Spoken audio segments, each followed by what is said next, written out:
When the Dewey sisters, Big Bob and Frank and Ben, finally arrive back at the pool, which, to give a better idea of the size of the Beaupre backyard, is about 250 meters from the river, they find Genevieve and Minot's friend, Greg Donahue, setting up a volleyball net across the pool. Big Bob immediately goes over to where Genevieve is and asks, "What's going on here? Why are you setting up this volleyball net? Have you forgotten the game of strip tag we were going to play?" Before answering, Genevieve picks up a light metal post and slides it into a concrete hole right beside the pool. "Have you forgotten all the rules of the game of strip tag?" she asks him finally. "One of the most important is that every participant be at least 18 years of age." Looking surprised, Big Bob glances back at the boys who are standing not far away. Both of them look very confused and mystified when he repeats what she has said. But before either one of them can say anything, the Dewey sisters announce that they have to leave because they've just received a call from their mother. Some out-of-town relative they both like very much has made a surprise visit and has only a short time to spend with them. Almost immediately after they leave, Greg Donahue trips on an old volleyball net that, after he and Genevieve had taken it out from the nearby shed, they decided not to use. Minot is sitting at the other end of the pool reading a book when she becomes aware that Greg is no longer emitting his usual bird-like sounds.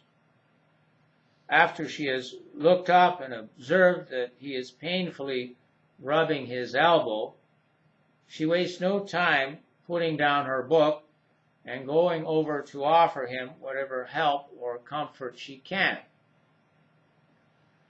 By the time Greg has recovered from his fall and is chirping once again, his strange affliction is strangely enough a sign of his feeling well and chipper, Frank and Ben have helped Genevieve set up the new net. Then they join Bob in the pool and swim around a bit. Genevieve doesn't join them until she has finished scooping up some leaves that have fallen into the pool. To do this, she uses a tool having an extremely long handle with a little net at the end. After she puts this tool away, she comes back and makes a splendid dive off the board. Then she swims underwater all the way to the shallow end where Big Bob is leaning against the edge. "Do you really have to be 18 years of age or over to play strip tag?" he asks Genevieve the moment she pokes her head out of the water.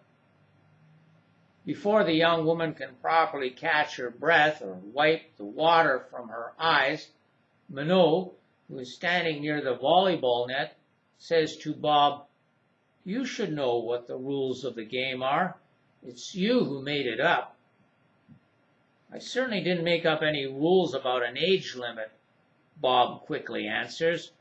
"The game's entirely innocuous. It could be played by children under 8, let alone 18. Both Genevieve and Minot look disapprovingly at Bob when he makes this last remark. They think it might not be appropriate. Rather than explain or excuse himself, however, he tells them that Frank and Ben will no doubt approve his views. He then calls out to the boys who are running around and flicking wet towels at each other. Despite having a great time doing this, they respond promptly to Ben's call by diving into the pool and swimming the length of it. When they are standing before him in the water, he asks, "Is there anything about the game of strip tag, as I described it to you a little while ago, that makes you think it could be even in the slightest way immodest or indecent?" After the two boys look at each other and give the matter a bit of thought, Ben says, "No, I don't think so." So you would say there's no reason to assume that the game is of such a nature that it shouldn't be played in a public place. Both Frank and Ben look at each other and once again give the matter a bit of thought. "I see no reason why it shouldn't be," Ben finally answers. "And if someone were to raise objection to this game," Bob goes on, "thinking it to be immodest or immoral, what would you say to this person?"